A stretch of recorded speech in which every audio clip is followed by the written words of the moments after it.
ang mga kwento ng pag-ibig, kwento ng buhay at kwento ng pag-asa dito sa Barangay Love Stories. Love Stories.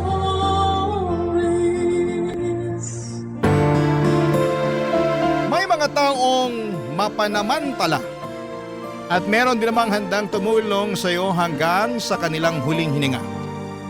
Sila yung mga tao na masasabi mong mahal ka talaga at sa bawat pagtulong nila ay wala silang hinihinging kapalit. Ikaw kabarangay, meron ka na bang nagmalasakit sa iyo? Dear Papa Dudut, kung meron mang tao na pasasalamatan ko ng husto hanggang sa kamatayan ko, yun ay walang iba kundi ang aking pinakamamahal na lola. Sa lahat kasi ng tao sa mundo ay siya ang nagpakita at nagparamdam sa akin ng pagmamahal. Kung hindi niya yon pinaramdam sa akin ay masasabi ko na baka naligaw na ako sa paglalakbay ko sa buhay na ito. Kaya naman malaki talaga ang utang na loob ko sa kanya, Papa Dudut. Bago ko ipagpatuloy ang pagbabahagi ng kwento namin ng lola ko, ay gusto ko munang bumati ng isang mapagpalang araw sa inyo at sa mga katulad kong panatiko ng Barangay Love Stories. Tawagin niyo na lamang po ako sa pangalang Gabriel. 32 years old at isang virtual assistant. Lumaki at pinanganak sa Pangasinan. Kasama ko sa tinitirhan naming maliit na barong-barong noong araw ang mga magulang ko at ang aking lola na nanay ng aking ina. Wala akong kapatid, solong anak lamang ako. Ang tatay ko ay nagtatrabaho bilang tricycle driver at ang nanay naman ay tumatao sa isang sanglaan sa bayan. Bali lola ko na halos ang nagpalaki sa akin.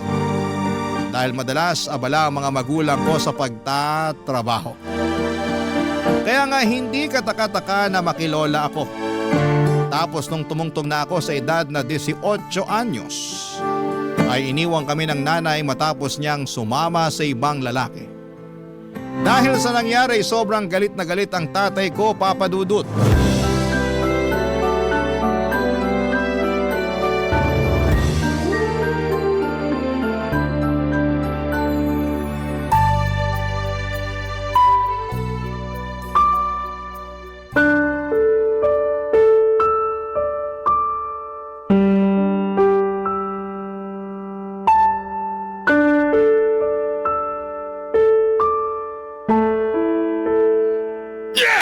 Tay, tama na po! Huwag na po kayo magwala! At anong pakialam mo? Pati ba naman pagwawala ko bawal sa pamamahay na to?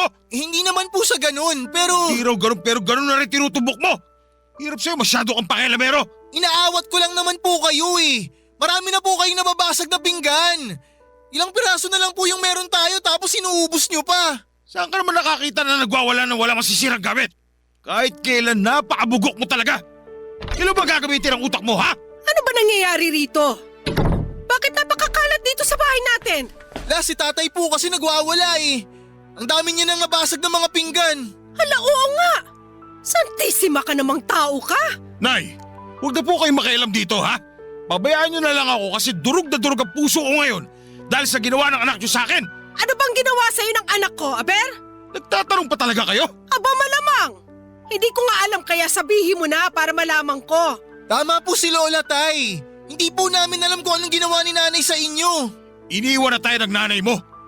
Pinagpalit niya na tayo doon sa kalbo na security guard na kasama niya sa trabaho. Ha? Totoo ba yung sinasabi mo? Magsisinungaling pa ba ako sa lagay na to? Kung ayaw niyo maniwala, titignan niyo yung damit ng asawa ko. Wala na dyan. Inimpakin niya na kagabi pa. Nung kasarapan ng tulog natin. Tapos ngayon pinunta ko sila doon sa saklaan. Sabi sa akin, hindi pa rin pumapasok yung dalawang yon. Ano ibig sabihin nun? Malamang magkasama sila. Huminahong ka lang, pwede. Wala magandang may dudulot yung pagwawala mo eh. Apo, silipin mo nga yung mga damit ng nanay mo sa damitan niya. Sige po, Lola. Huminahong ka lang. Paano ko hihinahon iniwan na nga ako ng asawa ko? Lola, wala na nga po yung mga damit ni nanay sa damitan niya. Oh, kita nyo na?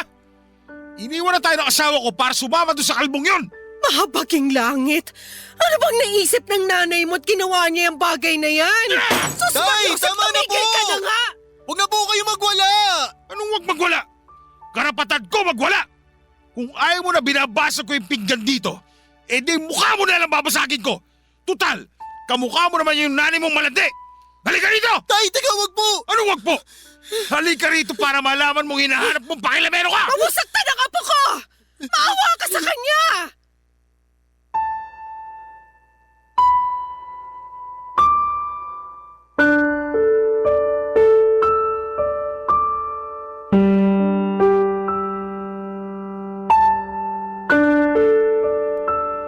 Papa Dudut, hindi sa pinagtatanggol ko ang nanay ko pero meron na rin kasing history ng pambababae ang tatay ko. Hindi kagaya ni nanay, nakatrabaho niya ang kinalantari niya. Si tatay naman ay pasahero niyang babae. Nagkahulihan at nagkaaminan na sila noon ni nanay pero mali ako nang akalain kong pinatawad na siya ng nanay ko. At ang malala pa ay nagiganti pala ito sa kanya kaya naman galit na galit si tatay. Bukod kasi sa pangangaliwa ni nanay at pag-iwan sa aming pamilya ay apak na apak din ang ego ng tatay ko. Simula nang iwanan kami ni nanay ay naging mainitin na ang ulo ng tatay ko. Kaunting kibot ay nagagalit siya. At ako ang madalas niyang pagbuntunan ng init ng ulo niya. Katwiran niya ay kamukha ko raw ang nanay ko at naiirita siya sa akin. Tama ba yun? Kahit saang anggulo tingnan at ituwid ay maling-mali pa rin na sa akin niya ibaling ang galit niya. Hindi ko naman kontrolado ang pag-iisip ng nanay ko at mas lalo na hindi ko ginusto. Ang resulta ng ginawa nitong panlalalaki, buti na lamang at laging to the rescue, ang lola ko.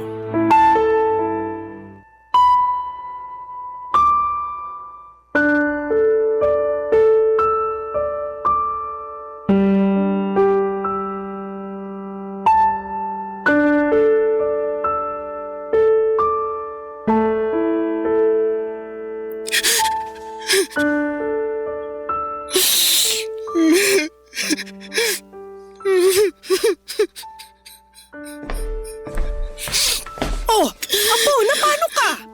Bakit ka umiiyak? Ha? Hindi po ako umiiyak, Lola. Ano lang po to? Napuwing lang po ako.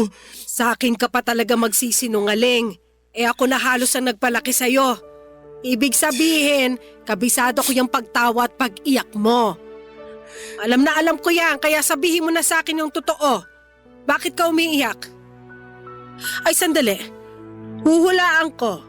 Tatay mo na naman ang dahilan, ano? Opo, At ano na namang ginawa sa'yo ng magaling na yon? pinagsalitaan niya po ako ng hindi maganda eh. Tapos binatukan niya ako. Parang harang daw po kasi ako sa daanan niya. Sa lakas po nung pagkakabatok niya sa akin, walan po ako ng balanse. Natumba po ako. Sabay pinagtawanan niya pa po ako nung tumumba ako sa sahig. Sabi niya lalampa-lampa raw po ako. Nasaktan po ako pero pinigil ko po yung luha ko na tumulo. Ayoko po kasing makita niya na umiiyak ako sa harapan niya. Kasi siguradong sasabihan niya ako na bakla. Walang masama sa pagiging bakla. At natural na umiyak ka kasi nasaktan ka. Sumusobra na talaga yung tatay mo. Ano bang tingin niya sa'yo? Punching bag? Na pwede niyang suntok-suntokin? Batukan at sipain kung kailan niya gustuhin? Abuso ng tawag doon. Namimisikal na siya, hindi naman tama yon. Hindi ko nga rin po maintindihan si tatay kung bakit siya galit na galit sa akin eh. Hindi ko naman po kasalanan na iniwan tayo ni nanay, di ba? Oo naman. Hindi mo kasalanan. Ay, tungkol sa bagay na yan, Apo. Ang totoo, nahihiya ako sa iyo eh. Hiyang-hiya ako sa ginawa ng anak ko sa inyo. Lalo na sa iyo. Kasi ikaw yung lubos na apektado. Tapos ngayon, ikaw din ang pinagdidiskitahan ng tatay mo. Galit po ako kay nanay kasi iniwan niya tayo. Iniwan niya ako. Iniwan niya ako kay tatay. Alam naman niya na hindi talaga kami close ni tatay kahit noon pa eh. Pero iniwan pa rin niya ako. Galit din po ako kay tatay kasi wala naman akong kasalanan sa nangyari pero sa akin niya sinisisi lahat. Galit po ako sa mga magulang ko la. Napaka makasarili nila. Hindi na nila naisip kung ano yung mararamdaman ko.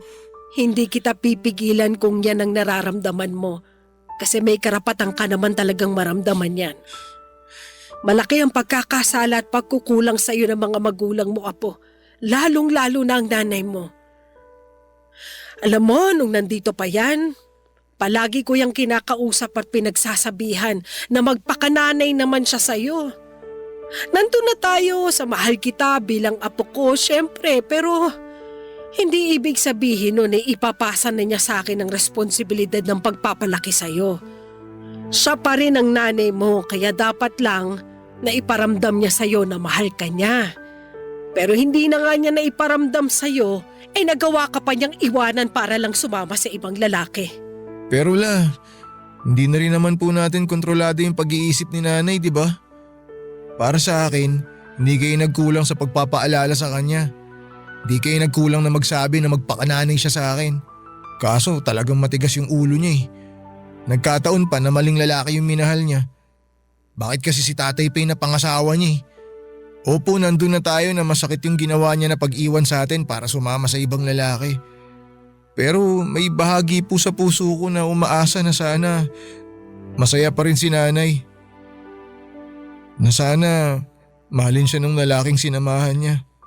Tratuhin siya ng mabuti. Huwag siyang pagsalitaan ng hindi maganda. Kasi yung mga yun hindi nagawa ni tatay sa kanya eh. Kahit kailan talaga napakabait mo, Apo. Mantakin mong ganyan pa yung hinihiling mo sa nanay mo matapos kanyang saktan. Pero Lola, kahit may bahagi sa puso ko na umaasa na sana maayos si nanay ngayon, galit pa rin po ako sa kanya. Sa kanilang dalawa ni tatay. Hindi ko nga po alam kung mapapatawad ko pa sila eh. Buti na lang kahit ganun po yung mga magulang ko, nandiyan kayo Lola. Hindi niyo po ako pinabayaan. Inalagaan niyo po ako. Hanggang ngayon, inaalagaan niyo pa rin ako. Oo naman. Siyempre, mahal kita eh. Pero hindi ako makapapayag na palagi kang pagdiskitahan ng tatay mo. Kakausapin ko yung lalaking yon.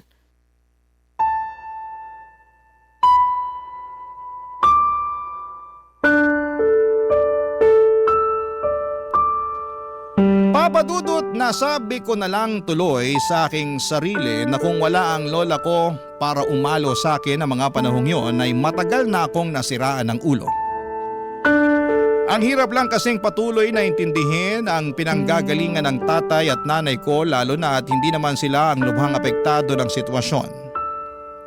Ako naman na anak nilang hustong nahihirapan dahil sa bunga ng mga desisyon nila sa buhay. Kaya nga sa edad kong yon ay unti-unting nabuo sa puso ko ang magkahalong galit at tampo para sa aking mga magulang. Para po sa akin ay napakamakasarili nila at sobrang unfair. Buti na lamang at nasa tabi ko ang lola ko na kahit no read and no write ay handang magsakripisyo para sa akin. Papadudot, simula kasi noong nanlalaki ang nanay ko ay inubos na ni tatay ang pera at kinikita niya mula sa pamamasada sa kanyang pambababae. Barangay Love Stories. Barangay Love Stories. Papadudot, bihira na lang magambag si tatay sa bahay para sa pagkain namin at pambayad ng bills. Nakikikabit na lamang kami ng kuryente sa kapitbahay namin, kaya nung wala na kaming maiabot na pera bilang pambayad, ay pinutulan nila kami. Wala na rin kaming nagawa dahil nga walang-wala rin kami ng panahong yon. Kaya upang magkaroon ng ilaw sa aming munting tahanan, ay gumamit na lamang kami ng gasera. Ang ilaw na nagmumula sa gaserang yon ang nagsilbi naming liwanag sa aming bahay tuwing sumasapit ang gabi. Sa liwanag din ito ako nag-aaral at nagsusulat ng aking mga takdang aralin. Kahit na mahirap ang buhay, noong araw ay ginapang ako ng lola ko sa aking pag-aaral. Kaya po ako nakapagtapos ng high school. At bagaman 20 anyos na ako noon, late na sa karaniwang edad ng mga graduate na dapat sa high school, ay proud pa rin ako sa aking sarili dahil napasa ko ang pag-aaral na ito. At si Lola naman ay naging masaya sa pagtatapos kong yon.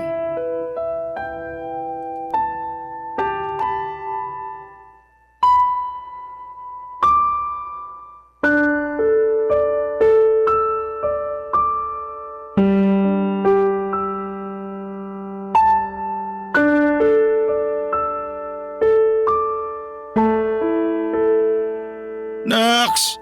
Sino mag-aakala na makakatapos ka sa high school? Akala ko habang buhay ka na dun eh. Talo ka pa ng mga anak na mga katoda ko. Mas bata pa sa'yo yung mga yon. 2 taon lang naman po yung tanda ko sa kanila. Di naman po masyado nagkakala yung agwat ng mga edad namin. Kahit na. Saan ka naman nakakita ng 20 anyos na pero nasa high school pa rin? Ikaw pa lang yung nakita ko ng ganon. Alam naman po natin kung bakit ako late natapos sa high school, di ba? Pahinto-hinto po ako sa pag-aaral. Kasi hindi naman importante sa inyo na makapagtapos ako eh. Aba, ba't bigla mo naman ako sinisisi dyan? Hindi ko po kayo sinisisi. Sinasabi ko lang po yung totoo. Totoo naman na hindi nyo sinusuportahan yung pag-aaral ko eh. Kasi busy kayo sa pambababae nyo. Mas ginagastusan nyo pa yung mga babae nyo kaysa sa akin na anak nyo. Oy, bakit? Mapapaligay mo ba ako katulad ng ginagawa nilang pagpapaligay sa akin? Talaga ba? Itatanong nyo yan sa anak nyo? Ayun na nga. Anak kita, kaya ano pa bang dapat kong asahan sa'yo? Yung mga babaeng yon na ibibigay nila yung kaligayahan na hindi magawang ibigay ng magaling mong nanay kasi sumama siya sa ibang lalaki. Pero hindi pa rin po tama naman babae kayo. Lalo na may anak kayong dapat sinusuportahan. Imbis na sa iba nyo binabaling yung atensyon nyo, pati na yung pera nyo, dapat sa pamilya na lang po natin ni Lola. Huwag mo nga akong diktahan kung paano ko gustong gastusin yung pera ko. Akin naman yon. Pinaghirapan ko yon at ni katiting wala kang ambag doon. Saka, kailan ka ba natutong manumbat? Yan ba natutuwa mo sa eskwelahan? Yung sagot-sagutin ng magulang mo? Kasi kung oo, aba, ipakausap mo sa akin yung teacher mo para matalakan ko at masabi na wala ka namang natutuhang tama. Kayo nga eh. Naturingang nakapag-aral din nung araw pero mukhang wala rin kayong natutunang mabuting asal sa eskwelahan. Aba, ang kapal ng mukha mo sabihin sa akin yan. Bakit? Porke nakapagtapos ka na ng high school kaya mo na sarili mo?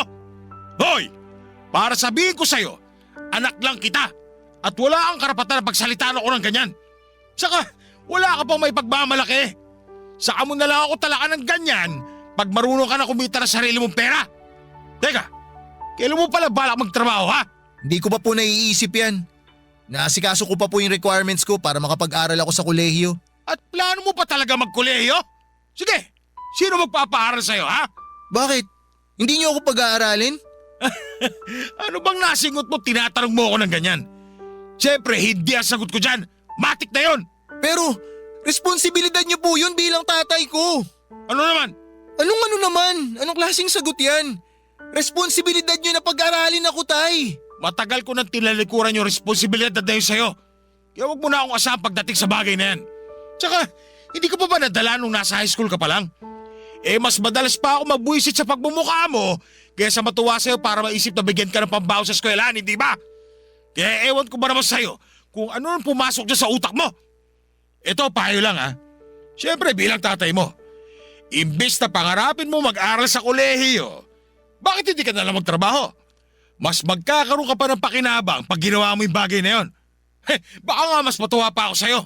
Ayaw mo ba nun?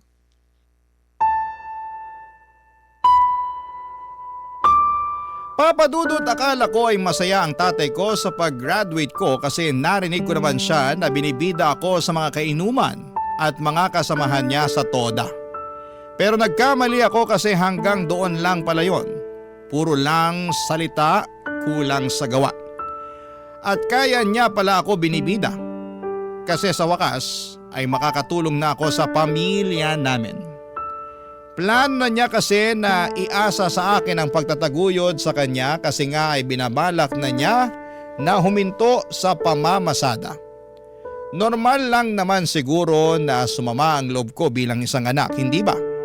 Kasi kung tutuusin, wala naman talaga siyang inambag para mairaos ko ang pag-aaral ko sa high school. Ang lahat ng pagsasakripisyo ay literal na pinasan ng lola ko. Kaya kung may dapat man akong pasalamatan ng husto, ay siya lamang. Wala nang iba. Mali lang talaga ako ng akala na nagbago na ang tatay ko. Kaya nga para lang makapag-college ay nag-working student ako. Bale, nagsimula akong magtrabaho sa tindahan na gumagawa at nagtitinda ng burger at iba pang mga inumin na pampalamig noong summer para makaipon ako ng pera, pampa-enroll at pambili ng uniform. Kaya lang isang umaga'y bigla na lamang akong nagising. Nawala na yung pera na pinag-ipunan ko dahil kinuha ng magaling kong ama, Papa Dudut.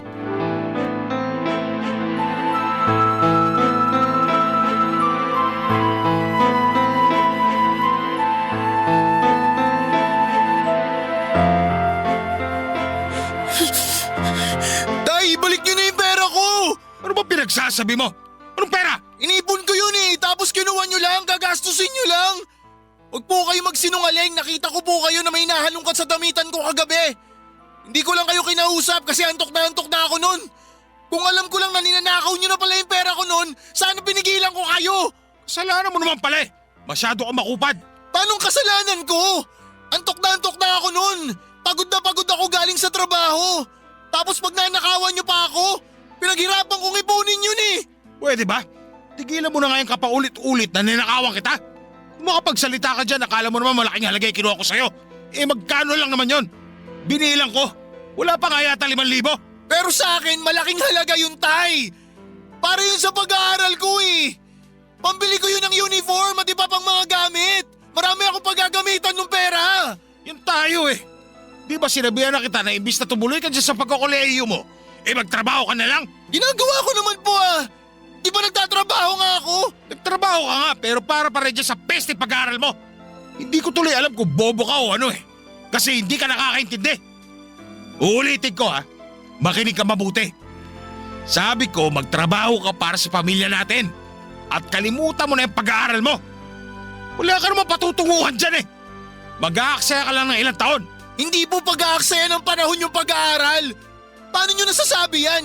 Hindi nga kayo nakatungtong ng kolehiyo Desisyon ko na hindi magkolehiyo kasi mahirap ang buhay namin nung araw.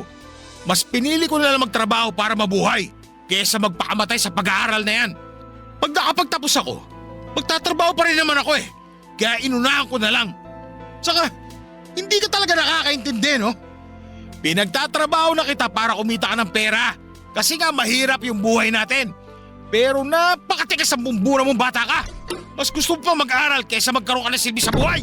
Bakit hanggang labasan naririnig kong boses niyo magtatay? Ano ba nangyayari rito? Ito kasing apo nyo, sinasagot-sagot ako. Akala mo kung sino? Para bang hindi natuto ng mabuting asal sa eskwelahan.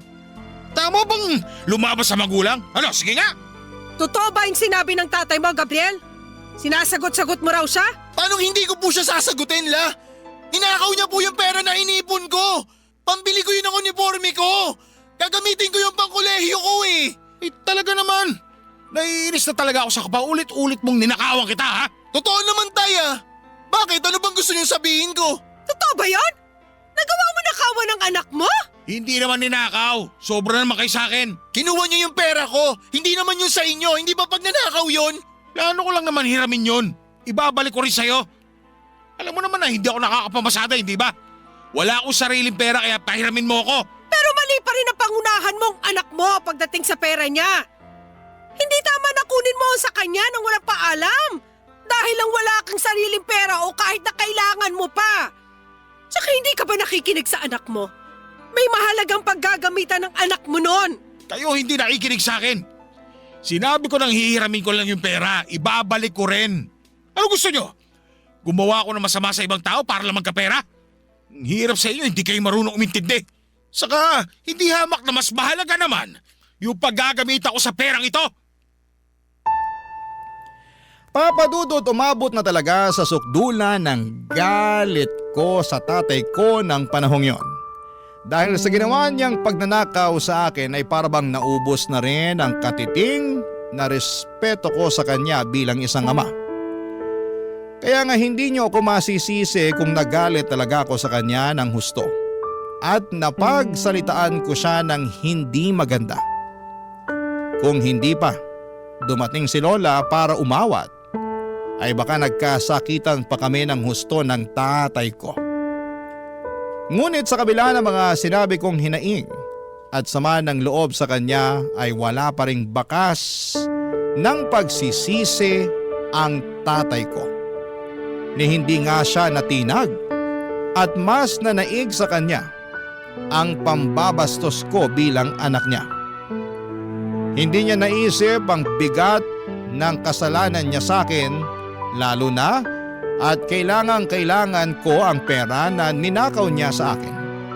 Hindi ko lubos sa kalain na sa dami ng tao sa mundo ay siya pa talaga ang tatay ko na gagawa ng masama sa akin, Papa Dudut. Barangay Love Stories. Barangay Love Stories. Papa Dudut, akala ko talaga ay wala ng pag-asa na makapag-college ako ng taong yon.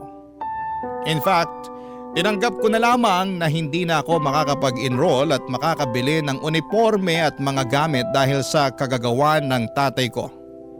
Plinano ko na lamang na magtrabaho noon at mag-ipon ng pera para makaalis kami ng lola ko sa bahay namin. Buo na ang desisyon ko noong iwanan ng tatay ko dahil sobrang toxic niyang klase ng tao. Ngunit gumawa ng paraan ng lola ko para matuloy ang pag-aaral ko sa kolehiyo. Ipinangutang pala niya ako sa kakilala niyang nagpapautang ng pera, pang-enroll at pambili ko ng uniforme at iba pang gamit sa eskwelahan. Sinadya niyang hindi sabihin sa akin dahil sigurado raw na tatanggihan ko yon. Totoo naman dahil allergic ako sa utang, pero dahil alam kong gusto lang ng lola ko na makapag-aral ako ay tinanggap ko na ang pera at ginamit para makapag-kolehiyo. Pinangako ko na lamang sa kanya na tutulungan ko siyang magbayad noon. Kaya hindi pa rin ako huminto sa pagtatrabaho habang nag-aaral. Ang laki talaga ng pasasalamat ko sa Panginoon dahil hindi man ako nagkaroon ng matitinong magulang, ay meron naman akong mabait, mapagmahal at mapagkalingang lola. Siya ang pumuno sa lahat ng pagkukulang ng mga magulang ko sa akin. Kaya naman na-appreciate ko talaga ng husto ang pananatili niya sa buhay ko. Kaya lang hindi sila magkasundo ng tatay ko at bukod sa akin na madalas nitong pagdiskitahan ng galit dahil sa panlalalaki ni nanay, ay napagbabalingan din niya ng init ng ulo ang lola ko.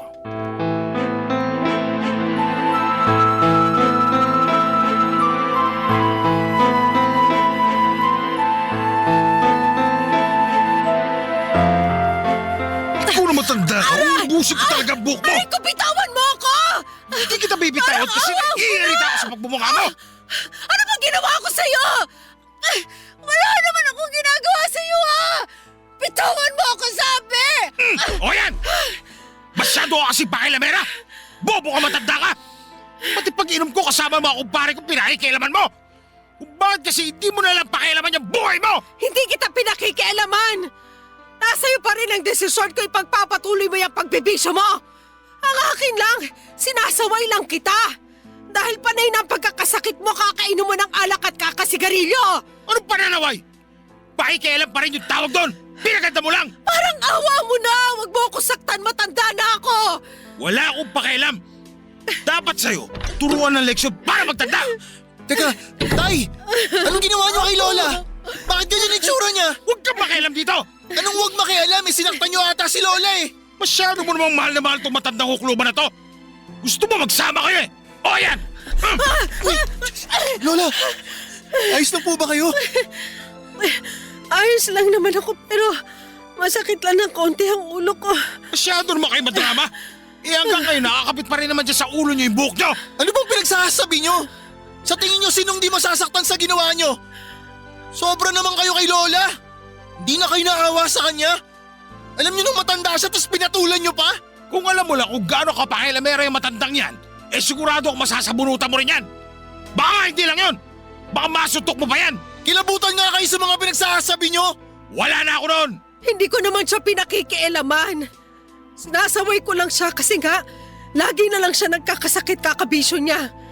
Mabuti sana kung may pambayad tayo palagi sa doktor at pambili ng gamot. Eh nag-aalala lang naman pala siya sa inyo eh! Tapos sinaktan niyo! Kung ano-ano pa sinabi niyo sa kanya! Kayo tay, sumusobra na kayo ha! Basta! Para sa akin, pakikialam yon. Saka, sino ka ba matanda ka para pangimasukan ng buhay ko?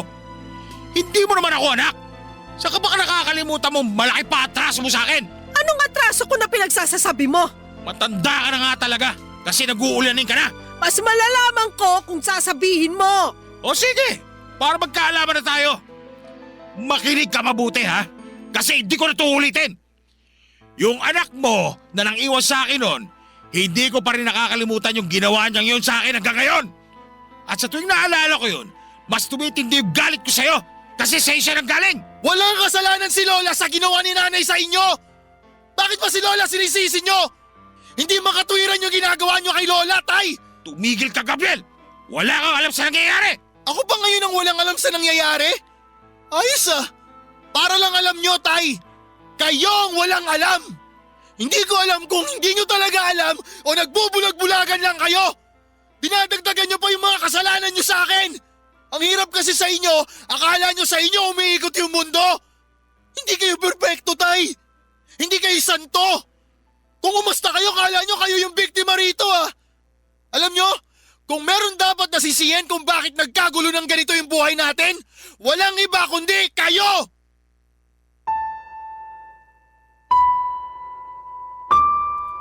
Papa Dudut, may ititindi pa pala ang galit ko sa tatay ko matapos kong maabutan at makita na sinasaktan niya ang lola ko. Kaya agad na nagdilim ang aking paningin ng mga sandaling yon. At kulang na lamang ay malumpo ko siya sa bugbog. Oo, pinatulang ko na si tatay sa pamimisikal niya kay lola. Buti na lamang at inawat ako ng lola ko. Alam ko na tatay ko pa rin siya pero nawalan na talaga ako ng respeto sa taong yon simula nang hindi na niya ako sinuportahan bilang anak. Saka hindi ba siya naaawa sa lola ko na matanda na? Tapos kung saktan niya pa, akala mo ay gaganti sa kanya si lola, saksi ako sa unti-unting panghihina ng katawan niya kaya bihira na lamang siya noong makapagtinda. Siyempre hindi yun alam ng magaling kong ama. Dahil minsan lang naman siyang umuuwi sa bahay namin. Bali umuuwi lamang siya kung kailan niya lamang gusto, kaya nga galit kami sa kanya ng lola ko. Para sa akin ang kapal ng mukha niyang manumbat at manakit ng mga panahong yon. Kaya nga hindi ako nagsisisi nang sabihin ko pa na sana'y wala na lamang akong tatay. Na kung nagkaroon man ay sana'y hindi na lamang siya kasi wala naman siyang kakwenta-kwenta. Tinalabanan pa rin naman ako noong sinabi niyang tinatakwil na niya ako bilang anak. Nasaktan pa rin ako. Oo, pero hindi ko yon masyadong pinagtuunan ng pansin at sa halip, mas nag-focus ako sa aking lola at sa buhay naming dalawa. Dahil sa away naming yon ni tatay ay mas dumalang ang pag-uwi niya sa bahay namin kaya naman kami na lamang ng lola ko ang palaging magkasama.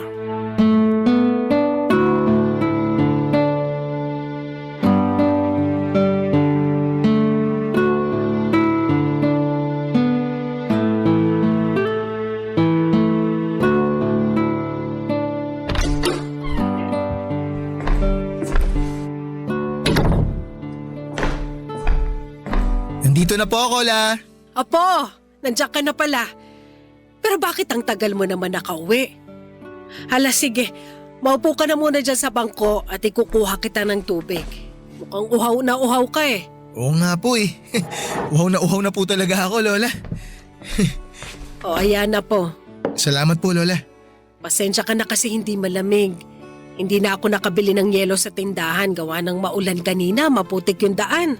Ayos lang po kahit hindi malamig. Basta may tubig na iinumin. Inumin ko po muna, La. Sige. Ay oo nga pala, may binigay sa akin yung mag-asawa na ipinaglaba ko. Talaga may binigay sila sa inyo? Teka, bakit po kayo naglaba, La? Kaya nyo pa po ba? Ay oo naman, palagay mo sa akin. Lola, nag-aalala lang naman po ako sa inyo. Kasi baka sumakit yung balakang nyo kaya mapagod kayo ng gusto. Ayoko naman po mangyari yun. Kaya hanggat maaari, gusto ko na nandito lang po kayo sa bahay tsaka tumigil na kayo sa pamamasukan. Kaya ko pa naman. Tsaka ayoko iasa sa'yo lahat lalo't nag-aaral ka pa. Kaya tutulong pa rin ako sa abot ng makakaya ko. Tsaka ayos lang naman ako. Huwag ka masyado mag-alala sa akin. Sige po, sabi niyo eh. Pero ano po ba yung binigay sa inyo? Ito na nga. Ayan, oh. Nasa plastic na yan. Sandali, buksan ko muna. Ayan oh! Mga delata, noodles, biskwit, chocolate drink. Wow! Yung ibang dilata rito, Lola, mamahalin. Talaga? Opo. Ito po yung nakita ko sa TV na gustong gusto kong tikman kasi mukhang masarap. Pero di ko naman po kayang bilhin kasi sobrang mahal, parang ginto. O ayan, matitikman mo na, Apo. Oo nga po, Lola, ang dami nito. Kaya nga, binigay sa akin kasi wala na raw kumakain sa kanila. Tsaka masyado rin yata ang marami yung binili nila eh. Bibili na raw sila ulit ng bago. Kaya yan, binigay sa akin. Tuwang-tuwa tuloy ako kasi may ulam at makakain na tayo ng ilang araw. Iba talaga kapag mayayaman. Pero sandali lang po, Lola. Parang may mali eh. Ha? Anong mali? Sabi po sa dilatang to, 2 buwan na po itong expired. Buti sana kung 1 dilata lang, Lola, pero halos lahat po eh. Talaga? Grabe naman. Oh, pati itong mga biskwit at noodles. Expired na rin po itong mga to. Teka po, Lola, bubuksan ko lang tong noodles para malaman natin. Sige nga. Ayan, naku, Lola. Iba na yung kulay, iba na rin yung amoy. Tsaka mukhang sumingaw na rin po. Makunat na eh. Bukas din yata yung pakete. Mukhang nginat-ngat ng daga. Mukhang wala na po tayong mapapakinabangan dyan, La. Baka mapaano pa tayo pag kinain natin yan. Mabuti pa, itapon na lang po natin lahat to. O sige. Buti na nga nagkano ng gawin natin kaysa mapahamak pa tayo. Ay, grabe naman sila. Sigurado ako na nabasa naman nila yung expiration date pero pinamigay pa rin nila. Tapos, itinaon pa na ibinigay sa inyo. Di na lang nila tinapon. Paano kung hindi nyo po nabasa? Kung hindi nyo nakita na expired na pala tong mga to, di may nangyari pa sa inyo. Oo nga eh. Kasalanan ko rin talaga kasi hindi ako marunong magbasa. Lola, wala po kayong kasalanan. Sila ang may kasalanan. Sobrang sama nila. Kung sakaling sinadya nilang ibigay sa inyo yung mga pagkain to, parang pakiramdam ko tuloy meron silang hindi magandang pinaplano. Grabe, hindi ko akalain na may mga ganong klaseng tao pa pala. Yung bang walang pakialam sa iba kahit na mapahamak sila? Hayaan mo na, Apo. Wala naman nangyari sa atin eh. At lahat yon dahil sa'yo. Kasi meron kang ganyang kaalaman. At saka malay natin, hindi rin naman nila sinadya na maibigay sa akin yung mga pasong pagkain na yan. Sana nga ganun po. Pero, ewan ko la. Nakakalungkot na ganito nila tayo tratuhin. Porke ba mahirap tayo? Pwede na nila tayong ganunin? Sobra sila. Pero hayaan nyo, Lola. Hinding-hindi na po mauulit to. Lalo po ako magsusumikap na makapagtapos sa pag-aaral. Para pagdating ng araw, hindi na kayo manghihingi ng makakain natin sa iba. At hindi na rin po kayo makakaranas na mabigyan ng expired na pagkain. Pinapangako ko po sa inyo, Lola. Magsusumikap po ako sa buhay. Magsusumikap po ako para umasenso. Para makabawi po ako sa inyo. Papadudot, naniniwala ako na sinadya nilang ibigay kay Lola ang mga pasong pagkain dahil alam nilang hindi ito aalma at malugod niya itong tatanggapin. Hindi ko lang mapigilang magalit para sa lola ko kasi sinamantala nila ang kahinaan niya. Bukod sa tatay ko ay meron pa palang ibang tao sa mundo na makagagawa ng mga bagay na yon. Kaya simula noon ay mas nagpursige na ako sa aking pag-aaral at pagtatrabaho para maibigay ko sa lola ko ang mga pangangailangan niya at naming dalawa. Hindi naging madali ang aking pinagdaanan upang makapagtapos sa kolehiyo. Pero lahat ay kinaya ko kasi ang lola ko ang nagsilbi kong lakas at inspirasyon. Kaya nga hindi nagtagal ay nakagraduate na rin po ako, Papa Dudut. Doon na nagsimula ang pagsisikap ko ng husto sa paghahanap ng matinong trabaho at kahit na sinubok muli ang pamilya namin. Matapos mamatay ni tatay, At noong nagka-pandemic ay nanatili pa rin kaming magkasama at magkasangga ni Lola. Mahal na mahal ko ang lola ko at masaya ako na maibigay sa kanya ang lahat ng mabubuti at magagandang bagay na hindi pa niya nararanasan simula pagkabata. At isa na nga doon ang makapag-travel kami sa abroad. Nakakatuwa ang lola ko lalo't first time niya ring makakita ng snow nang pumunta kami sa Japan. Tapos ay naulit pa yon ng ilang pa naming mga travel abroad para maranasan at makita niya na malaki ang mundo at hindi lang umiikot sa probinsya namin sa Pangasinan. Kaya lang, nito lamang June 2025 ay tuluyan ng humina ang katawan ng lola ko kaya hindi na kami nakakapasyal at nakakapag-travel katulad ng dati. Madalas ay sa bahay na lamang kami para mabantayan ko siya habang nagtatrabaho.